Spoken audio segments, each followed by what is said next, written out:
abrimos la escritura, nuevamente en Romanos, ya leímos todo Romanos capítulo 12. Ahora vamos a releer Romanos 12, pero no solamente los versículos 9 al 13. Leemos la palabra en el nombre del Padre, del Hijo y del Espíritu Santo, y luego nos dedicamos en oración para que esta palabra corra a ser glorificada, pero sobre todo que sea afincada en nuestros corazones. Dice la palabra del Señor. Esto habla hoy el Espíritu a su iglesia. Romanos 12, 9. El amor debe ser sincero. Aborrezcan el mal, aférrense al bien. Versículo 10. Ámense los unos a los otros con amor fraternal, respetándose y honrándose mutuamente. Nunca dejen de ser diligentes, antes bien sirvan al Señor con el fervor que da el Espíritu.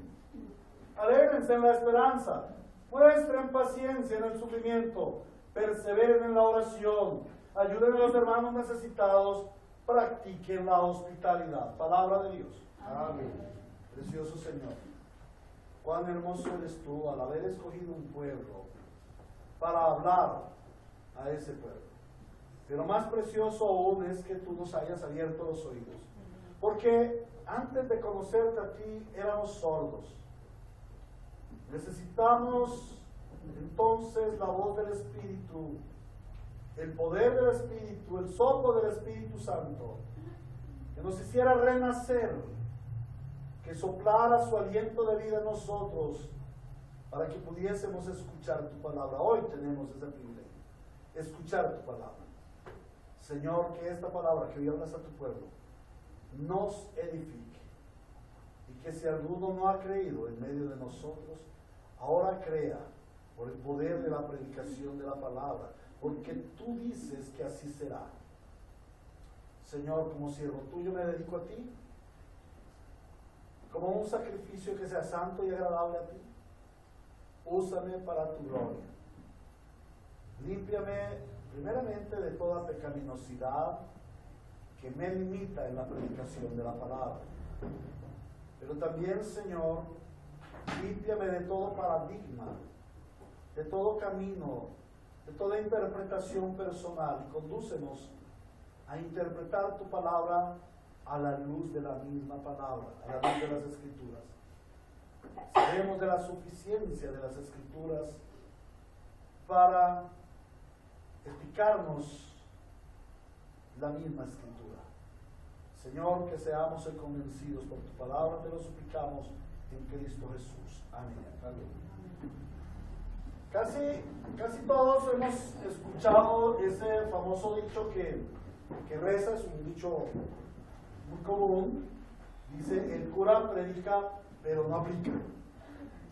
Esa es una queja de las gentes contra los religiosos que hablan la Biblia, que predican, pero que después no la llevan a la práctica. Ese dicho está en Mateo 24, cuando el Señor le dice a las gentes: mire, hagan todo lo que ellos les dicen, pero no hagan como ellos hacen. Ellos dicen correctamente, pero hacen incorrectamente. Entonces, sigan la palabra, pero no sigan el ejemplo de ellos. El mismo Señor Jesucristo dijo: estos curas predican, pero no aplican. Y no les pongan atención. En realidad, en alguna ocasión a mí me sucedió algo, a nosotros nos sucedió algo junto con mi esposa, mi familia. Tuvimos una muy estrecha relación con unos hermanos cristianos muy queridos, los amamos todavía, deseamos lo mejor para ellos, pero ellos predicaron. Realmente Dios, el Señor, les usó para que nosotros fuéramos como trasladados al nivel de la palabra. Eso fue una piedra de paso que el Señor usó. Pero infortunadamente estos preciosos hermanos eran curas que predicaban pero no aplicaban. Sus actos eran diferentes a su predicación. Hermanos, hasta hace poco tiempo los creyentes cristianos, los evangélicos, éramos conocidos por esa coherencia, porque predicábamos y actuábamos conforme a lo que predicábamos. Sin embargo, la iglesia de nuestros tiempos adolece de esa coherencia. Ya somos muy semejantes a los curas. Predicamos, pero no aplicamos. Hermanos queridos, el conocimiento teológico conduce, pero más que conducir, impele, impulsa, obliga a que el creyente lleve a la práctica el evangelio que recibe. El evangelio no solamente para recibirlo, para escucharlo, es para vivirlo. ¿Por qué? Porque el evangelio es práctico. Porque el evangelio es evidenciado en la vida diaria. Pero cuando me refiero a llevar el evangelio a la vida práctica, no me estoy refiriendo a la moralidad, a las normas conductuales, como lo piensa el mundo y muchos creyentes llamados cristianos. Porque es que el evangelio no se limita a la moralidad, a la ética. Entonces, cuando yo me refiero a que el evangelio no se limita a la moralidad y a la ética, me estoy refiriendo que el evangelio es vida y vida eterna. Cuando los santos creyentes nos reunimos alrededor del Señor Jesucristo a escuchar su palabra, y esta mañana estamos reunidos alrededor del Señor Jesucristo, el centro de esta reunión es el Señor Jesucristo. Aquí está Él, aquí está Él en medio de nosotros. Es su palabra, Él es el Verbo encarnado. Nosotros estamos alrededor de la palabra. Hoy se ha expuesto un texto de la Biblia, la palabra, Cristo mismo. Ahora estamos alrededor de ese texto, conociendo de Él. Y cuando el Señor Jesucristo nos habla a través de su predicación, Él nos exhorta, nos impele y nos da su espíritu para que la pongamos por obra. Santiago 1. Vamos a ir a la Biblia. Santiago 1, versículos 22 al 25. Dice el Señor: no se contenten solo con escuchar la palabra, pues así se engañan ustedes mismos. Llévenla a la práctica. El que escucha la palabra pero no la pone en práctica es como el que se mira el rostro en un espejo y después de mirarse se va y se olvida enseguida de cómo es. Pero quien se fija atentamente en la ley perfecta que da libertad, persevera en ella, no olvidando lo que ha oído, sino haciéndolo, recibirá bendición al practicarlo. Amén. Amén.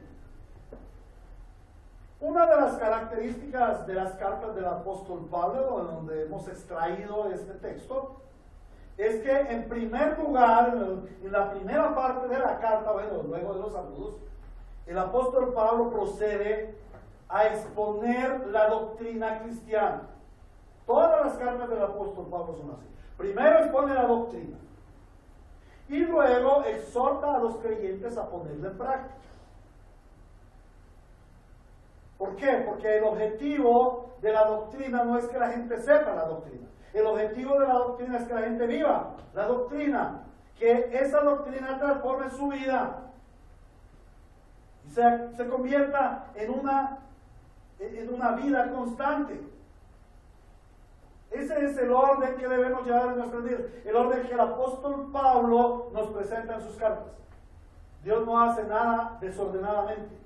Cuando Dios el Señor nos muestra que las cartas del apóstol Pablo primero traen doctrina y luego traen praxis de la doctrina o práctica de la doctrina, así debe ser nuestra vida.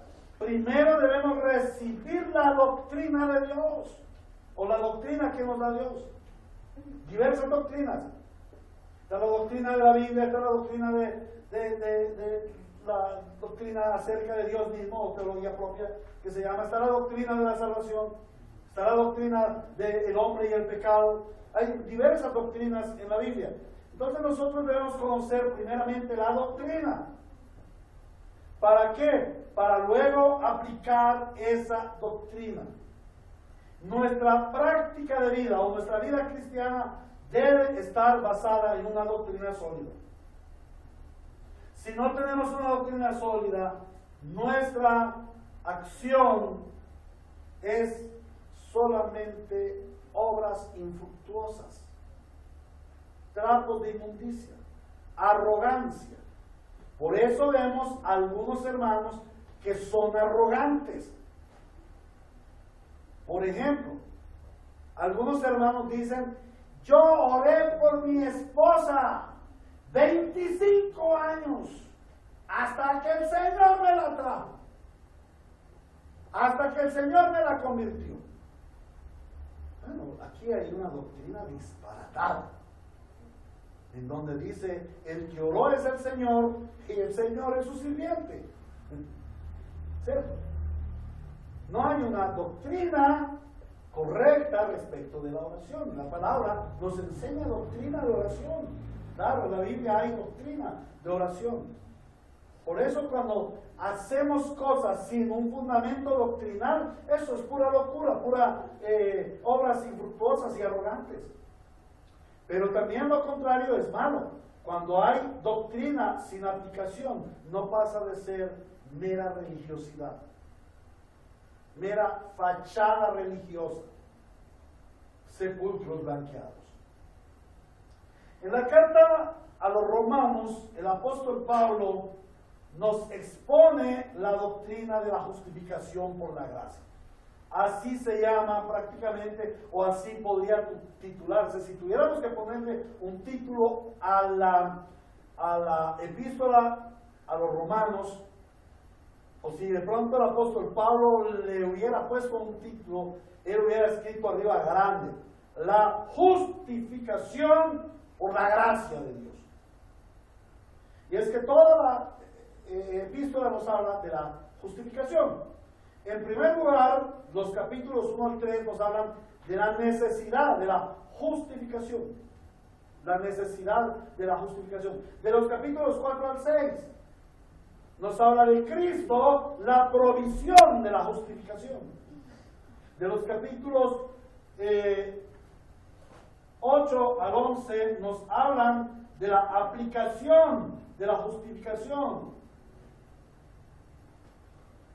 Luego, en los versículos 12 al 15-21 nos habla de la práctica de un hombre o de un creyente que ha sido justificado, la vida práctica, la vida del justificado. Y si hemos sido justificados por la gracia, debemos vivir conforme a esa justificación y no de otra manera. Vivir una vida disipada solamente va a evidenciar que Cristo no ha justificado al pecador. En el sermón de esta mañana continuaremos meditando en el mandamiento que el Señor nos da a nosotros, su iglesia, de amarnos los unos a los otros. Recordamos que estamos en ese ciclo de enseñanza titulado El ministerio los unos a los otros, y este es nuestro tercer sermón del amor los unos a los otros. Y ya hemos visto dos perspectivas del amor cristiano, del amor los unos a los otros, presentadas por el Señor Jesucristo. Ahora vamos a ver una tercera perspectiva, esta vez presentada por el apóstol Pablo. Y para desarrollar nuestro sermón, vamos a analizar el texto que hemos leído, especialmente todo el capítulo 12 lo vamos a involucrar, y tocaremos tres tópicos del amor cristiano. El primer tópico es el fundamento del amor cristiano. Si alguien los quiere anotar allí sería bueno, por favor. El fundamento del amor cristiano. ¿Cuál es el fundamento del amor cristiano? La salvación. El fundamento del amor cristiano es la salvación. El fundamento del amor cristiano, la salvación. En segundo lugar, vamos a ver el objetivo del amor cristiano. El objetivo del amor cristiano, la gloria de Dios. El fundamento del amor cristiano es la salvación. El objetivo del amor cristiano es la gloria de Dios, la gloria de Cristo. Y finalmente, las características del amor cristiano, el carácter de Cristo. Tercero, las características del amor cristiano, el carácter de Cristo. Pasemos pues a nuestro primer punto, el fundamento del amor cristiano, la salvación. ¿Cuál debe ser el fundamento de nuestro amor cristiano? La salvación. Aunque el texto que hoy nos ocupa realmente son los versículos 9 al 13, allí es donde está contenido esta ordenanza del Señor, esta demanda del Señor. Ámense los unos a los otros en la iglesia, ámense con amor fraterno, ¿no? O sea, ámense los unos a los otros. Debemos estudiar este mandamiento a la luz de todo el capítulo y quizás de toda la carta. Pues la demanda de amarnos los unos a los otros está vitalmente ligada a las demás instrucciones sobre la vida práctica del Evangelio. Veamos la división natural. Gracias, Carlos. Veamos la división natural del capítulo, que hemos leído al principio. De pronto no se encuentra en la grabación, pero hemos leído todo el capítulo como la lectura del día, y vemos en primer lugar el enlace entre la enseñanza de la doctrina y su práctica. El apóstol Pablo termina dándonos la doctrina, exponiéndonos la doctrina, y en el capítulo 12 empieza a darnos la exhortación a la práctica. Por tanto, hermanos, por esta razón, hermanos, o sea, hay una conexión allí. Ese por lo tanto, hermanos, es una conexión, un enlace entre la enseñanza de la doctrina y su práctica. Allí no hay una división, hay un enlace. Y eso nos muestra que lo uno va ligado de lo otro, que lo uno no puede existir sin lo otro. En segundo lugar, vemos el culto a Dios. En tercer lugar, vemos la separación del mundo. En cuarto lugar, vemos la vida en comunidad. En quinto, vemos las relaciones del creyente con la iglesia. Y en sexto lugar, las relaciones del creyente con el mundo. Esas son las 6 divisiones naturales del capítulo. Cuando el Espíritu Santo nos habla a través de esta carta acerca de la práctica o de la forma de la vida del cristiano, todo lo que se nos ordena hacer, el culto a Dios, la separación del mundo, la vida en comunidad, las relaciones del creyente con la iglesia y las relaciones del creyente con el mundo, están basadas en el versículo 1. Vamos a releer el versículo 1. Por lo tanto, hermanos, tomando en cuenta la misericordia de Dios, les ruego que cada uno de ustedes en adoración espiritual ofrezca su cuerpo como sacrificio vivo, santo y agradable a Dios. Miren cómo comienza la instrucción del apóstol Pablo. Por lo tanto, hermanos, por esta razón, ya lo habíamos visto el conector y el enlace. Por lo tanto, hermanos, dadas las misericordias de Dios, por causa de la misericordia de Dios, en base a las misericordias de Dios, con el fundamento de las misericordias de Dios. ¿Cuáles misericordias? ¿Cuáles misericordias? La salvación. Muy bien. ¿Qué más? ¿Cómo se titula la carta? Sacrificios vivos. ¿Cómo se titula la carta? ¿O dijimos cómo hubiera titulado el apóstol Pablo la carta? La doctrina de ¿La qué? La justificación. de la gracia. ¡Oh, qué gran misericordia ser justificados! Porque nosotros, ante el tribunal de Dios, tendríamos que haber sido hallados culpables. Pero el Señor ahora nos ha justificado. ¡Qué gran misericordia! A los injustos se les ha llamado justos por imputación. No es obra nuestra. Otro la hizo a nuestro favor. Ahora mismo el Hijo de Dios está en la presencia del Padre diciendo: Padre, yo lo he justificado. Yo la he justificado. Humberto es justo delante de ti, oh Padre, porque yo lo justifiqué en la cruz. Ese pastor Héctor allá, con todos sus pecados, ahora es justo porque yo lo he justificado, Señor mío, Amén. mi Padre. Aleluya. Gloria a Dios. ¡Qué gran misericordia! Teniendo en cuenta las misericordias. Dios nos justificó en Cristo Jesús. ¿Qué otra misericordia tenemos? Dios nos ha salvado, nos ha justificado, nos ha santificado. ¡Qué linda misericordia! ¿Se acuerdan que ahora hablábamos de la identidad en Cristo? Siempre tenemos que ir a la identidad en Cristo. Me da mucho gozo la identidad en Cristo. Porque ya no vivo yo, Cristo vive en mí. Yo ya no tengo identidad. Yo tengo cada día que sepultar más mi identidad para que brille más la identidad de Cristo en mí. Entonces, en esa identidad Él nos santificó. Les decía ahora rato en la primera enseñanza. Nosotros no tenemos que luchar para ser santos. Ya Él nos hizo santos. Ahora nosotros debemos conservar, preservar, perseverar en esa preciosa santidad. Amén. Entonces, qué linda es esa misericordia. Recuerdo que la palabra misericordia significa llevar la miseria al corazón. Significa que Dios llevó mi miseria a su corazón. Amén. Y mi miseria era que yo era injusto. Yo era un miserable injusto. Por lo tanto, mi vida era una miserable condenación. Y yo era un miserable pecador. Mas Él me salvó, Él me justificó y Él me santificó.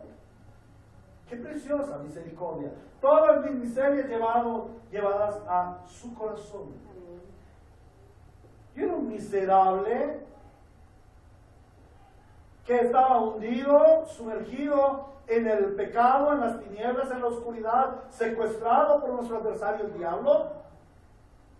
Pero Él llevó mi miseria a su corazón. Y al haberme salvado, al haberme justificado, al haberme santificado, me ha convertido.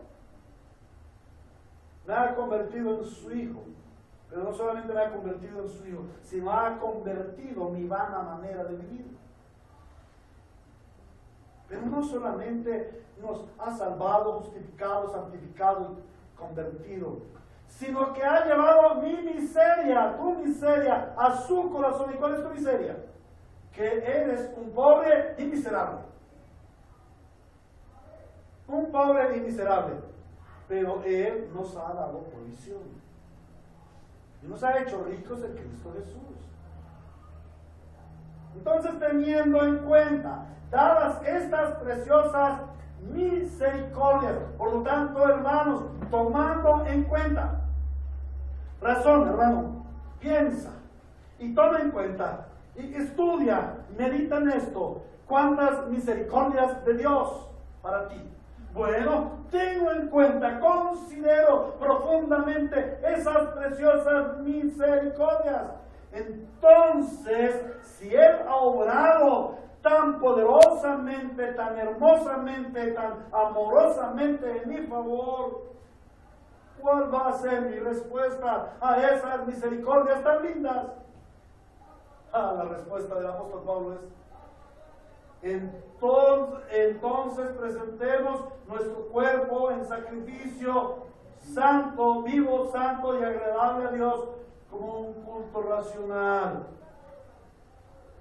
Si el Señor ha obrado esas misericordias, mi respuesta única ha de ser que ofrezcamos nuestro cuerpo como un sacrificio vivo, santo y agradable al Señor.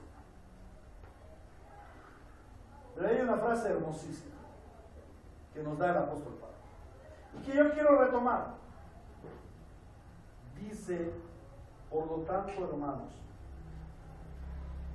teniendo en cuenta las misericordias de Dios, os ruego, le ruego, y es lindo esto, porque es una expresión de amor, una expresión de mansedumbre, una expresión de humildad. Él pudiera haber dicho: hermanos, por lo tanto, los conmino, hermanos, ustedes tienen que hacer. esto, presenten su cuerpo como un sacrificio. Es que tienen que hacerlo. Pero no, allí está implantado el amor de Cristo. Y el apóstol Pablo dulcemente nos dice, uy hermanos, tan lindas las misericordias del Señor, tan preciosos sus regalos. Y ahora hermanos les ruego comprendan esto y respondan positivamente al Señor.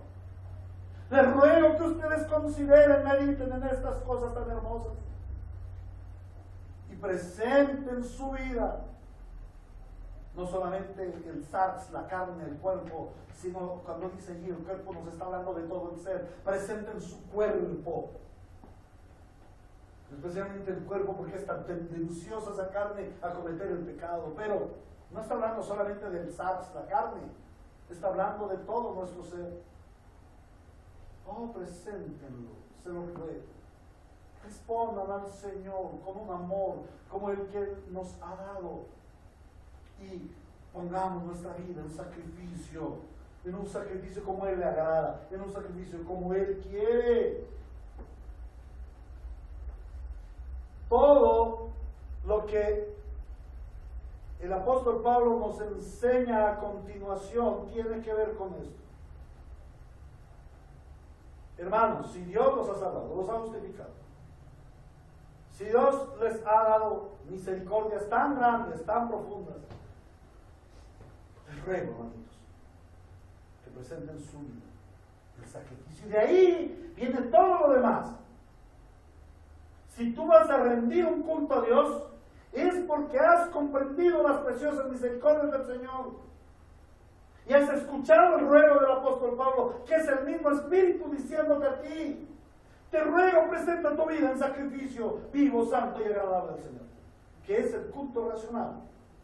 O sea que es algo inteligente, es algo que se cae de su peso. Si tú estás en el mar ahogándote, tú amas tanto a tu familia, pero la llevaste a Cartagena y estás en medio de la mar ahogándote, viene una ola grandísima y en vez de arrimarte a la playa, te aleja el espolón y ya está a punto de llevarte a las rocas puntiagudas, donde muy seguramente a esa velocidad vas a quedar totalmente despedazado. Y en un momento dado se lanza un hombre y te rescata y te saca y te lleva a la playa. ¿Tú qué haces? ¿Le das un bofetón? ¿Lo coges a punta de patadas? ¿Lo regañas? No, lo abrazas. Le das besos y le dices: ¡wow! Gracias por salvarme. Bueno, Cristo hizo inmensísimamente mucho más que esto. ¿Cuál va a ser mi respuesta para Él? Un amor de entrega, un amor de sacrificio. Y ese sacrificio incluye mi vida de culto a Dios. De ahora en adelante le voy a rendir culto a Él y solamente a Él. Los ídolos ya no me importan, porque los ídolos, cuando yo me estaba ahogando en el cielo del pecado, iba derecho por el infierno, no hicieron nada. Porque tienen pies y no caminan, tienen manos y no hacen nada, tienen ojos y no ven, tienen oídos y no oyen, no respondieron a mis súplicas y oraciones y necesidades. Ahora amo al que me salvó y le rindo culto. Y no solamente le rindo el culto, sino que me separo del mundo. Y no solamente le rindo culto y me separo del mundo, sino que también procuro, anhelo, amo vivir la vida en comunidad. Y tengo relaciones con mis hermanos, lo mejor de lo mejor. ¿Por qué? Porque Cristo me salvó. Y no solamente en las relaciones, en mi vida con Dios y con los hermanos, sino en mi vida con el mundo, con la gente del mundo. Dadas las misericordias de Dios, nuestra vida tiene que ser diferente. La práctica de una vida cristiana no se ha de centrar en meros actos de bondad, de justicia humana, de alta moralidad y ética conforme a esos valores cristianos. Podríamos circunscribir la carta a él y decir: es que como cristianos debemos comportarnos bien. Y debemos de ser de testimonio para el mundo de que nosotros nos comportamos bien. No habla allí de un comportamiento bueno. Es mucho más que un buen comportamiento, es amor a Cristo. Y por amor a Cristo, por lo que Él hizo en mi salvación, yo amo. Amo a Dios, amo a mi prójimo y amo a mi hermano. Ahora, el Señor nos hace comprender este plan maravilloso. Y nos produce una reciprocidad, una respuesta de un amor sentido hacia Él, nuestro Salvador. Ahora conectemos los versículos 1 y 2, el fundamento de la enseñanza acerca de la práctica cristiana, y con los versos 9 al 12 vamos a hallar el objetivo del amor cristiano.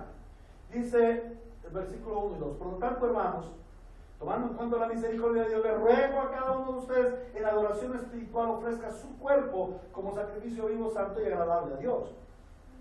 No se amolden al mundo actual, sino que sean transformados mediante la renovación de su mente para que puedan comprobar cuál es la buena voluntad de Dios, agradable y perfecta. Entonces, en primer lugar, vimos el fundamento del amor entre los hermanos, que no es que Dios nos ordena amarnos los unos a los otros, sino que es la respuesta recíproca a ese gran amor de Dios, al darnos tan preciosa salvación. Pero ese amor tiene, o ese fundamento de la práctica cristiana tiene un objetivo. ¿Cuál es el objetivo? La gloria de Dios. El texto nos enseña que la voluntad de Dios es buena, es agradable y perfecta. ¿Cómo es la voluntad de Dios?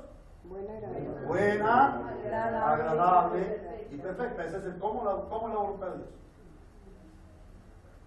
Pero ¿saben ustedes cuál es la voluntad de Dios? Que es buena, agradable y perfecta. ¿Cuál es la voluntad de Dios? ¿Cómo?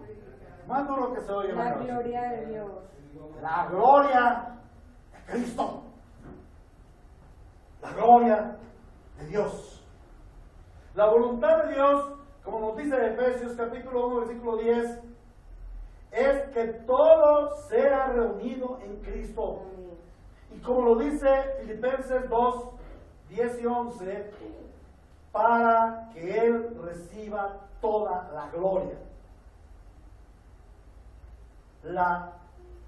Lo que verdaderamente glorifica a Dios el Padre, es que su Hijo reciba toda la gloria. ¿Tú quieres glorificar a Dios? Bueno, glorifica a Dios. Ninguna glorificación va a llegar directamente a Dios sin que el Hijo sea glorificado. El Padre no es glorificado por ti. El Padre es glorificado por el Hijo. Por Jesucristo el Señor. Porque Él dice, este es mi Hijo amado el que me complace. Cuando Él dice, este es mi Hijo amado el que me complace, nos muestra que nada más aparte de su Hijo le complace. Nada más, nada aparte de su Hijo le glorifica. Nada. Yo no puedo glorificar a Dios así. A mí me causa a veces esta molestia cuando los jugadores de fútbol, los luchadores, los atletas, para la gloria de Dios, para la gloria de Dios. Esta maratón me la gané, la corrí para la gloria de Dios.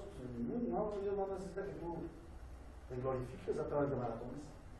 Dios demanda que tú le glorifiques por el Hijo. Por el Hijo, no más que por el Hijo. La voluntad de Dios, que es buena y agradable y perfecta, es que el Hijo sea glorificado en todo. Que el Hijo reciba la gloria para que el Hijo le dé la gloria al Padre.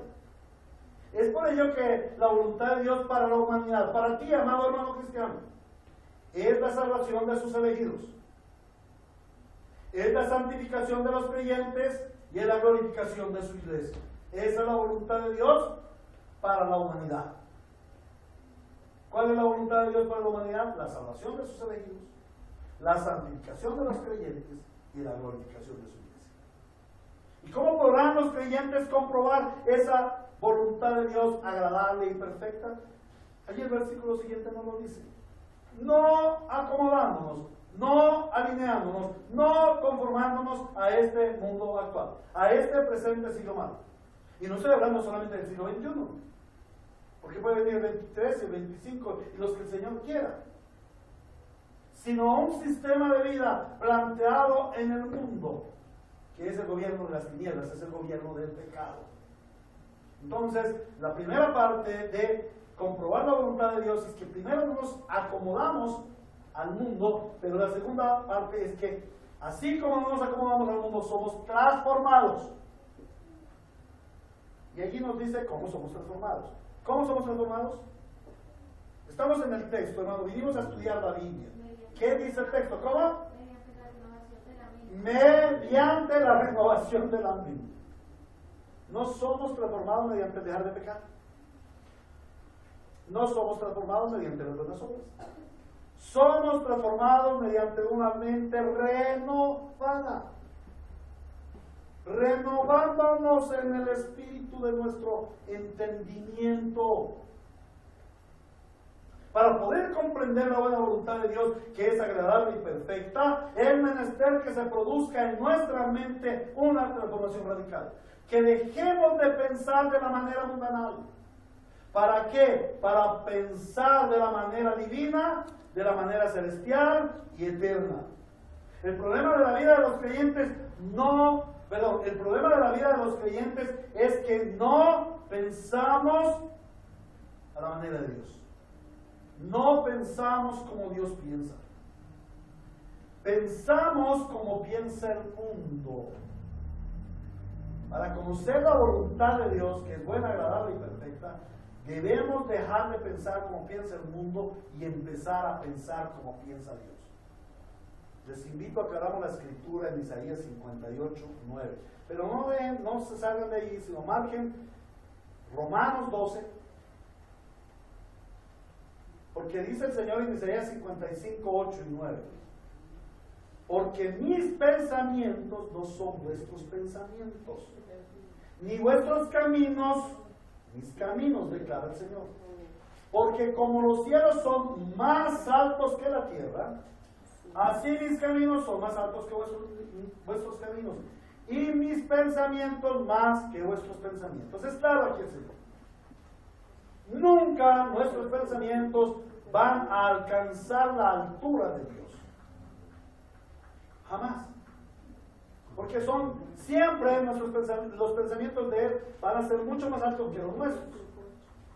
Pero por la gracia del Señor, por la obra del Señor Jesucristo, al habernos redimido en la cruz, la sangre preciosa que Él vertió en la cruz del Calvario fue suficiente para limpiar mi mente corrompida por el pecado y empezar a tener pensamientos como los de Dios, pensamientos altos.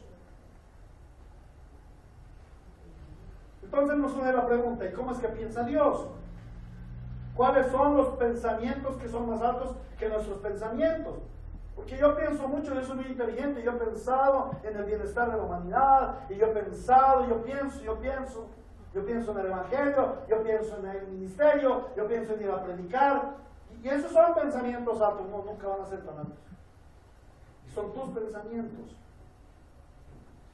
Hermanos, mientras el hombre caído en pecado solamente puede pensar de manera egoísta. La palabra egoísmo significa adoración a sí mismo. El hombre pecador solamente piensa para satisfacer sus deseos, aunque sus mismos deseos lo destruyan. Perdón, ¿en qué piensa un borracho? ¿En emborracharse? Y cuando el borracho se emborracha, ¿cierto que eso lo enaltece? ¿Cierto que eso prolonga su vida? ¿Cierto que eso le da mucha salud? No, nada de eso sucede. Al contrario, se autodestruye. ¿Pero en qué piensa el borracho? El borracho piensa en ir a emborracharse, aunque se haga grave daño. Y ese es el pensamiento del impío, sin importar que le haga daño, que lo destruya a sí mismo. Y si no piensa en su autodestrucción, menos va a pensar en la destrucción de los otros. ¿O acaso cuando han visto ustedes un borracho que se meta a la cantina y diga, no, primero voy a pensar en mi familia. No, ¿qué importa? Que mi mujer y mis hijos se mueran de hambre. ¿Qué importa? Yo voy a beber, yo voy a drogarme, yo voy a adulterar, yo voy a hacer lo malo. El hombre, en su egoísmo, quiere satisfacer sus deseos, piensa en lo que le gusta, aunque esos deseos le destruyan, solamente piensa en lo que ve. Solamente tiene una visión tan corta de sus pensamientos, es en lo que ve. Yo pienso tener una casa bien linda. Yo pienso tener un carro del último modelo. Piensa en lo que ve. Ahora, piensa para un corto periodo de tiempo. A mí me causó curiosidad, hace como 4 o 5 años salió la visión de Medellín. Medellín en el 2020 será la esquina más... ¿qué? Ya se nos olvidó hasta la visión de Medellín. Yo que será la esquina de Medellín. Medellín, la mejor esquina de América. La mejor esquina de América. Era la visión de Medellín. ¿Para cuándo? Año 2020. Qué corta visión de Dios. La visión de Dios es para la eternidad. Entonces, los pensamientos del hombre son así, pero los pensamientos de Dios, ¿será que los pensamientos de Dios son revelados? ¿Nosotros podemos conocer los pensamientos de Dios? Sí. Claro que sí. Su palabra. Por eso se llama el verbo se hizo carne, o sea, el verbo se reveló. Entre nosotros. ¿Qué es la palabra verbo allí? ¿Qué significa ahí en Juan 1:1 la palabra el verbo? Sí, su hijo. El hijo es su ¿Qué significa la palabra el verbo? El verbo se hizo carne. Y el no, hijo. ¿Pero qué significa el verbo? Esa palabra logos, Sí, el sí. verbo logos, ¿qué Se significa hizo esa carne. palabra? Esa palabra significa el pensamiento de Dios. El verbo es el pensamiento expresado de Dios. O sea, Cristo es el pensamiento expresado de Dios. Él es la imagen visible del Dios invisible, el primogénito de toda la creación. Entonces, el hombre puede conocer el pensamiento de Dios, porque nos son revelados en el verbo, en la escritura. Y miremos esos pensamientos de Dios. Tienen intereses muy, muy altos, porque más altos que sus pensamientos son mis pensamientos, dice el Señor. Ahora, ¿cuáles son esos pensamientos tan altos?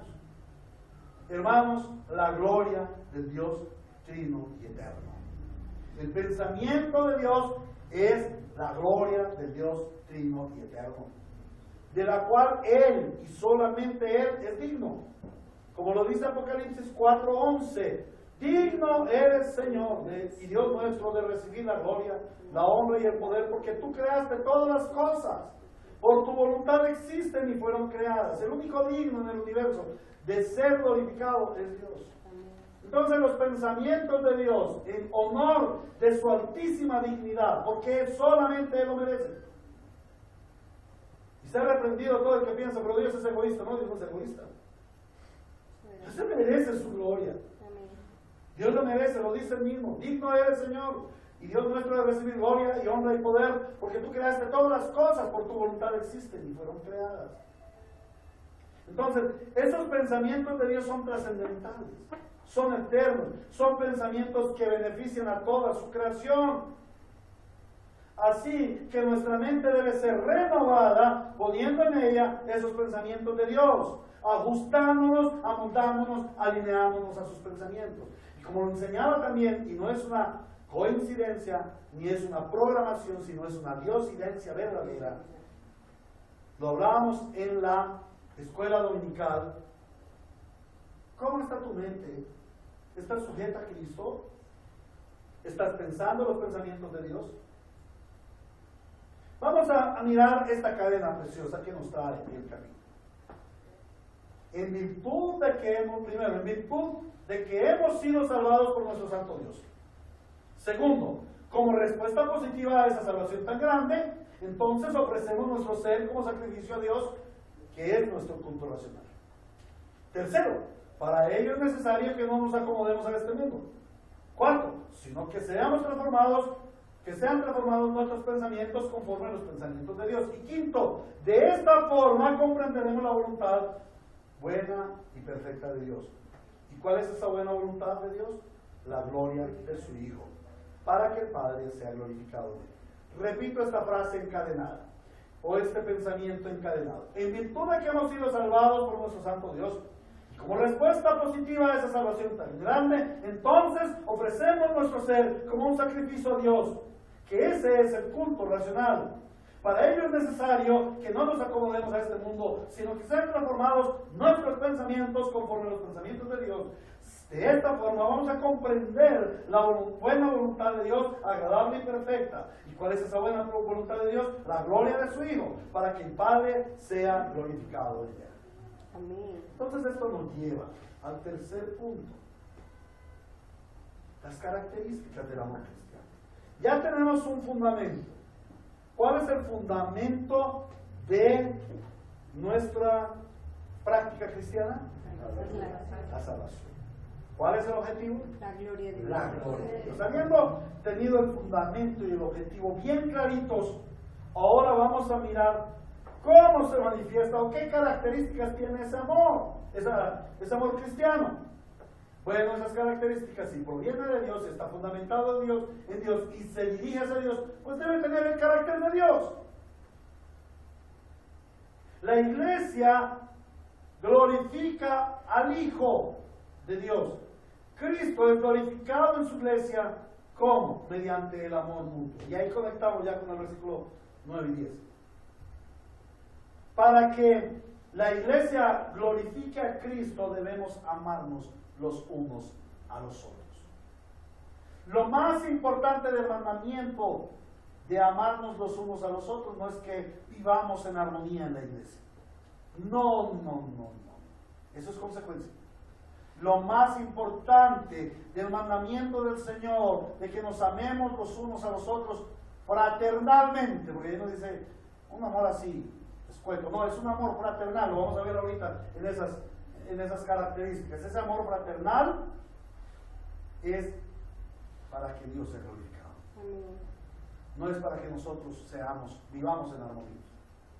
Porque todo lo que hacemos a veces, y a veces la iglesia lo hace, es para que el mundo vea que nosotros somos una iglesia tan linda, tan armónica, allá se tratan todos tan bien, pero resulta que es un sepulcro blanqueado. En la iglesia se tratan bien, pero por fuera son otras personas. Eso no es lo que dice el Señor. El Señor dice que el Señor dice que debemos practicar el Evangelio, y el cura predica pero no aplica. No podemos ser como el cura. Y no me estoy refiriendo al cura del barrio. Entonces, hermanos, para que la iglesia glorifique a Cristo, nosotros debemos amarnos unos a los otros. En una iglesia en donde los hermanos no nos amamos los unos a los otros, no hay gloria de Cristo, gloria para Cristo. No hay presencia de Cristo y no hay culto racional. Porque todo está ahí encadenadito. Si hay culto racional es porque nos amamos. Y porque amamos a Cristo y porque Cristo nos ama. Es un precioso círculo de gracia. Amén. No es un círculo vicioso, es un círculo de gracia. El amor entre los hermanos debe tener un solo sentido, la gloria de Cristo. Por eso ese amor debe tener unas características especiales. No puede ser el mismo amor del mundo. Recuerda que el Señor dice, no se amolden a este mundo. Y en este mundo el amor es palmadita en el hombro y patadita en la espalda. Ese es el amor del mundo. No se amolden a este mundo. El Señor nos da un bosquejo allí de las características del amor de Cristo fluyendo entre nosotros. Y esas características corresponden al mismo carácter que Dios nos ha transmitido en su salvación. Los atributos de Dios, algunos atributos de Dios son comunicables. Y cuando nosotros estábamos separados de Dios, los atributos de Dios no estaban operando en nosotros, porque éramos pecadores. Pero cuando Cristo nos salva, Él nos transmite sus atributos. Y sabemos que uno de sus atributos es el amor. Dios es amor. Entonces, esos atributos transmitidos en nuestra salvación son la imagen de Cristo en nosotros. El carácter de Cristo impuesto en ti, impreso en ti, sellado en ti. Miremos esas características. El versículo 9 dice, el amor debe ser sincero. El amor debe ser sincero. Un amor como el de Cristo. Un amor, Cristo nos ha amado con sinceridad. ¿En qué consiste la sinceridad del amor en Cristo? Dice, con amor eterno yo te he amado y con cuerdas de amor te he ligado a mí. Es un amor sincero porque ese amor jamás va a fallar. Él no nos está mintiendo. Es un amor sincero. El amor sincero dice, en la casa de mi padre hay muchas moradas, voy a prepararles una morada para ustedes. Y si les digo que me voy a prepararles es porque voy a volver por ustedes. Bueno, el amor es sincero. Tan sincero que todos nosotros estamos seguros de que Él va a volver por nosotros. Y eso es lo que estamos esperando. Y si fuera por nosotros, ojalá por esta misma tarde. Ojalá. Ahora la pregunta, ¿estás preparado? ¿Quién de ustedes se quiere ir con el Señor esta tarde? ¿Quién de ustedes quiere que el Señor venga esta tarde con nosotros? Levante su mano. ¿Estás dispuesto a morirte esta tarde o tienes miedo a morir? Ay, hermano, qué tremendo que el Señor venga esta tarde y diga, llegó la hora, gloria, llegó la hora, nos vamos. ¿Estás dispuesto, Humberto Carlos Andrés? ¿Estás dispuesto? Ah, vengo por ti. Duro, ¿no? Nos anclamos tanto al mundo. Por eso dice que debemos, dice versículo 2, no se amolden al mundo actual, no se arraiguen, no se anclen, no se afinquen al mundo actual. Este mundo es pasajero. Pensemos en la gloria de Cristo. El amor debe ser sincero, nuestro amor debe ser sincero, honesto, no fingido. No fingido. Y hermanos, en la iglesia a veces somos tan fingidos en el amor. Somos tan fingidos, tan deshonestos en nuestro amor. Y recalco esa palabra, deshonestos. No hay honestidad, no hay transparencia, hay gran hipocresía. Hermano, ¿cómo estás? Ay, hermanita tan linda que te ves. Hermano, ese vestido te quedó muy lindo. Ay, pastor, ¿cómo viniste hoy de elegante? Si viera lo rico que se ve con esa corbata amarilla, anaranjada. Fingido. No, el amor se hace sin fingimiento. Bueno, y en la iglesia es una cosa, pero y a veces en la casa. Los hijos a los padres, el esposo a la esposa, los creyentes, ¿cómo es? Que no seamos hipócritas. Luego dice, aborrezcan el mal y aférrense al bien. Miren que todo está basado, ámense los unos a los otros en un amor fraternal. Entonces, el Señor dice, aborrezcan el mal y aférrense al bien. Así como Dios aborrece el mal, nosotros también lo aborrecemos. Y como Dios procura el bien de toda su creación, también nuestro amor debe estar caracterizado por hacer el bien a nuestro hermano. Procura el bien de tu hermano a costa de tu propio bien. También dice allí, respetándose y honrándose mutuamente. Respetándose y honrándose mutuamente. Si no hay respeto, no puede haber amor. Y aquí me dirijo a la práctica del amor cristiano, especialmente fuera de la congregación. ¿Por qué? Porque generalmente en la iglesia nos respetamos mucho. Hermano, muy buenas tardes. Hermanita, ¿cómo está? Dios te bendiga. Amén. Pero, ¿cómo es nuestro amor fuera de la iglesia? ¿Cómo está nuestro amor en el respeto mutuo en el diario vivir? ¿Cómo respeto yo a mi hermano, a mi hermana, a mi esposo, a mi esposa, a mi padre o a mi hijo que es creyente cristiano? ¿Cómo lo respeto? ¿Cómo lo honro? ¿Cómo procuro mi vida como hijo honrar a mis hijos? ¿Cómo procuran mis hijos honrarme a mí como padre? Esposo, ¿cómo procura tu vida honrar a tu esposa? Esposa, ¿cómo procura tu vida honrar a tu esposo? ella es la imagen de Cristo. Hónrale. Es una orden del Señor, respetándose y honrándose mutuamente. Siguiente dice, nunca dejen de ser diligentes, antes bien, sirvan al Señor con el fervor que da el Espíritu. Así como Cristo nos sirvió, nosotros hemos de servir a nuestro prójimo. Sirvan al Señor. Y recuerda que la iglesia es el cuerpo del Señor. Y si tú no sirves al hermano que ves, ¿cómo vas a servir al Señor que no ves? Una gran evidencia del amor mutuo es el servicio entre los hermanos. Y eso lo vamos a meditar. Eso es tan importante que va a ser cuestión de otro sermón. Luego dice, alegres en la esperanza. ¿Cómo es eso de alegrarnos en la esperanza? Como es la esperanza de Cristo. Hebreos capítulo 12, versículo 2.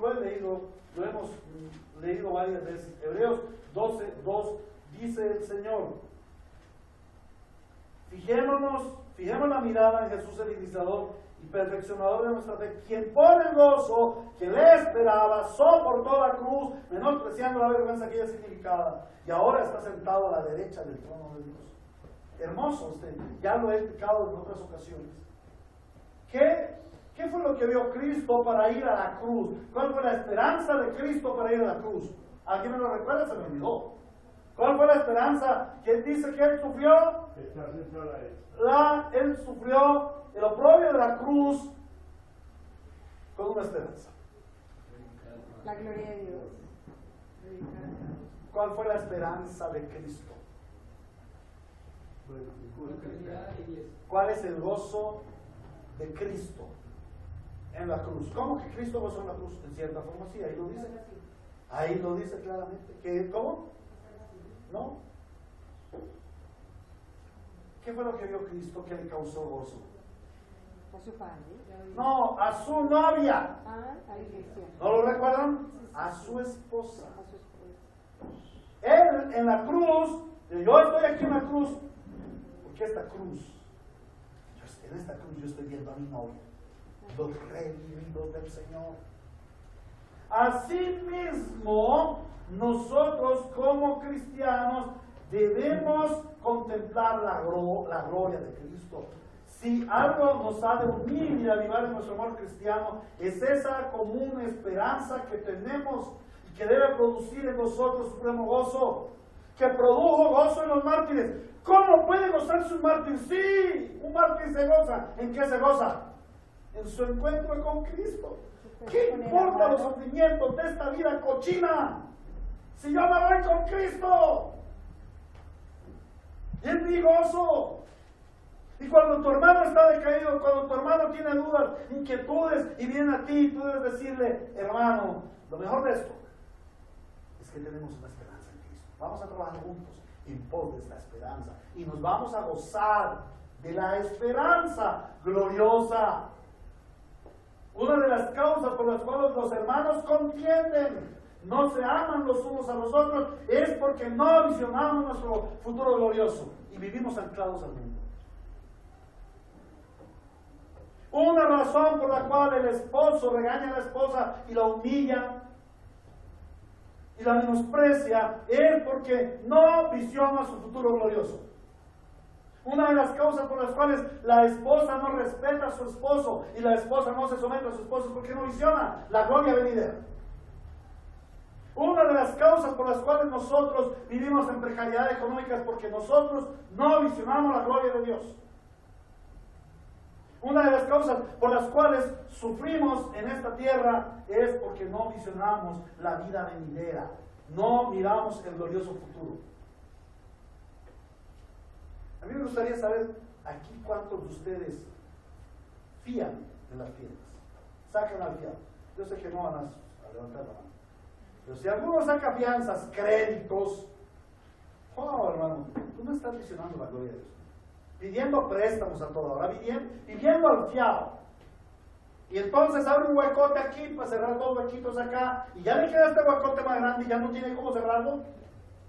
Y así, y andan para un lado y a todo el mundo, ay hermano me prestan, ay hermano que estoy mal, ay preocupaciones de qué, es que me va a pasar, es que me llegó la cuenta y que me llegó. Y entonces tiene cuentas, tarjeta en El Éxito, en Flamingo, en Carrefour, en todas partes tiene.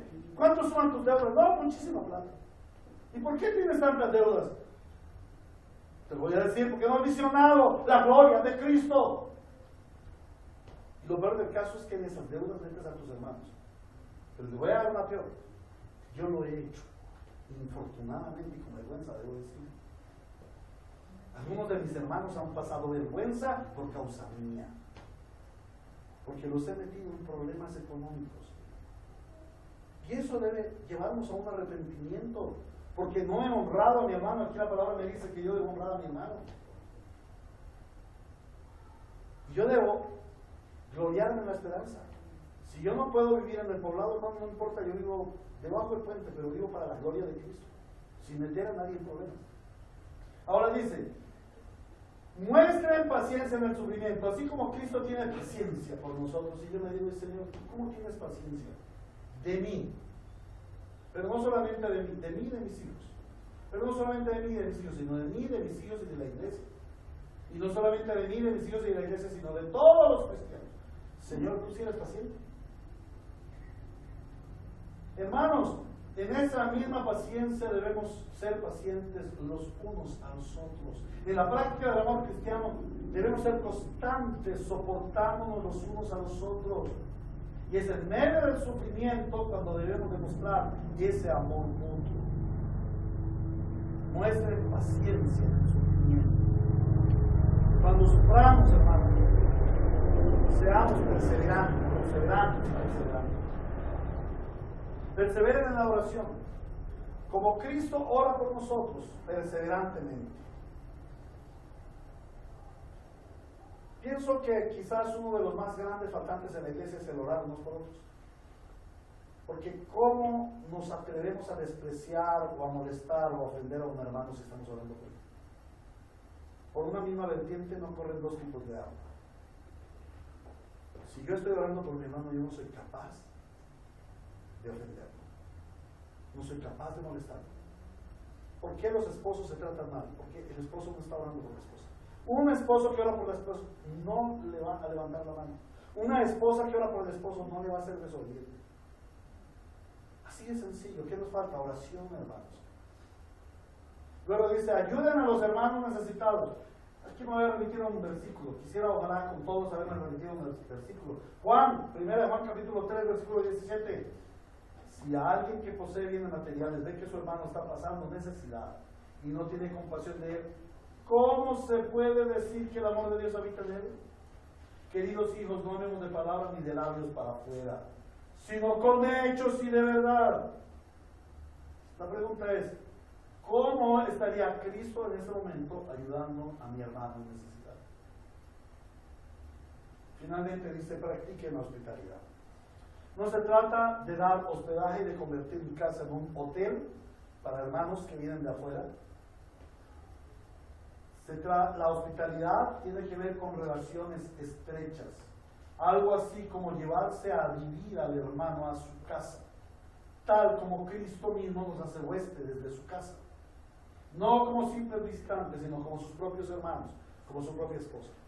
Y yo quiero aquí resaltar lo que la iglesia hizo hace 8 días. Fue verdaderamente muy lindo. Revivir la experiencia que en un año no habíamos practicado. Esa comunión, esa coinonía entre los hermanos juntos, almorzando. Allí todos uniditos, contando historias de nosotros mismos. Luego pasamos al salón y seguimos hablando de la palabra. Eso es comunión, qué lindo. Y cómo el Señor nos llevó a desarrollar un culto raro, diferente, nuevo, novedoso. Pero no creo que se haya apartado de la cultica del Señor. Lo hicimos para su gloria. Expusimos su palabra conforme a su perfecta voluntad. Pero qué lindo seguir teniendo esas prácticas, no experiencias, sino prácticas. Eso no debiera producirse cada mes o cada año, cada 2 meses, cada 6 meses. Eso debe producirse todos los días en nuestra vida. Todos los días. ¿Cómo puedo yo tener comunión con mi hermano y hacerlo huésped de mi casa? Como Cristo me hizo huésped de su casa, Amén. Bueno, hermanos, ha pasado el tiempo y debemos llegar a una conclusión. A través de este sermón hemos podido ver lo que es la vida práctica cristiana en el amor fraterno. Primero, en su fundamento, que es la salvación. Segundo, en su objetivo, que es la gloria de Dios. Y tercero, en su forma, que es el carácter de Dios transmitido a los creyentes. Y podemos concluir entonces, hermanos, que una fuerte evidencia de ser hijos de Dios es que nos amamos los unos a los otros, porque Dios nos ama. Y que en alguien que no se demuestra el amor a sus hermanos, podríamos entrar en una gran duda si es un hermano, si es hijo de Dios, si es verdaderamente salvado. Y no estoy hablando de solamente la actitud de la iglesia, estoy hablando más fuera de la iglesia, porque la vida del cristiano son 4 horas a lo sumo en la iglesia y ya están cansados. La vida del cristiano es toda la semana viviendo fuera de la iglesia, fuera de la congregación. ¿Cómo está tu vida fuera de la congregación? Con tu hermano. ¿Quién es tu hermano? Tu esposo, tu esposa, tu papá, tu mamá, tu vecino que es creyente, los hermanos de la iglesia. ¿Cuánto amor hay entre nosotros para llamarnos los unos a los otros? Para tener un buen canal de comunicación. ¿Cuánto amor hay entre los hermanos? Hermanos, que nuestra vida fuera de la iglesia sea una verdadera exposición de lo que predicamos los domingos. ¿Amén? ¿Qué aplicación vamos a tener? Ante la exposición de la palabra de Dios, el Señor nos exhorta a que seamos no solamente oidores y no solamente predicadores, sino esencialmente que seamos hacedores de su palabra. Que practiquemos lo que predicamos. Que vivamos lo que decimos ser. Que la iglesia bíblica Ríos de Gracia sea conocida como una iglesia que ama a Cristo, porque Cristo nos ha amado. Y la demostración de ese amor de Cristo y amor a Cristo es que nos amamos con amor mutuo, tanto dentro de la iglesia como fuera de ella. ¿Amén? Pero esta exhortación no se limita solamente a los hermanos de la fe. Esta exhortación incluye a las personas que hoy nos visitan. Porque quizás ya hace mucho rato que nos visitan, pero que no son verdaderos creyentes. Que no necesitan vivir la vida cristiana, sino necesitan ser cristianos.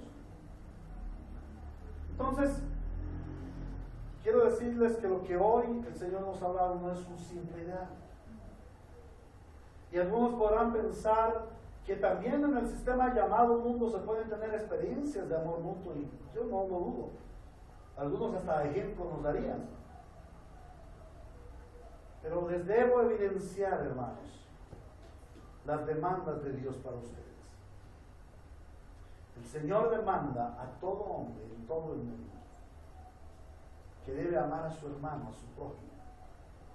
Los 10 mandamientos no son para los cristianos. Los 10 mandamientos son para todo ser humano. Y todo hombre debe darle cumplimiento a los 10 mandamientos. Entonces, quiero decirles, hermanos, que Dios demanda para todo hombre el cumplimiento de su ley santa. Pero también quiero evidenciarles cuál es su condición ante Dios. La condición del incrédulo, del que no ha creído en Cristo, es que, primero, no obedece la ley de Dios. Y segundo, está destituido de la gloria de Dios. Su condición es la de un pecador. Pero lo peor del caso es que también tengo que evidenciarte el terrible destino para el pecador. El infierno, las llamas de fuego eternas. Sin embargo, ante estas evidencias de las demandas de Dios, tu condición ante Dios y el horrible destino que te espera en la eternidad, hoy el Señor te ha traído para mostrarte el amor de Cristo. ¿Y cómo te muestra el amor de Cristo? Mediante su oferta salvífica. Cristo murió en la cruz para la salvación de los pecadores. Y hoy ha llegado la salvación a tu casa. al Señor Jesucristo y clama a Él por tu salvación. Que Cristo nuestro Señor, a Dios el Padre Celestial, al Espíritu Consolador, sean toda la gloria en su iglesia por siempre. Amén. Amén. Amados hermanos, Dios les bendiga, Dios les guarde y Dios el Señor haga brillar su faz sobre ustedes y les dé paz. Que la iglesia, ¿cómo se llama sus hijos, Gloria? Que Alexander, Juan Pablo, Cristian y Gloria y sean una evidencia del amor de Cristo en su casa y que lo traigan a la iglesia domingo. Que Juan Darío, Nubia, Juan David y Juan Fernando sean una evidencia de Cristo, del amor de Cristo en su casa y lo traigan el domingo de la iglesia.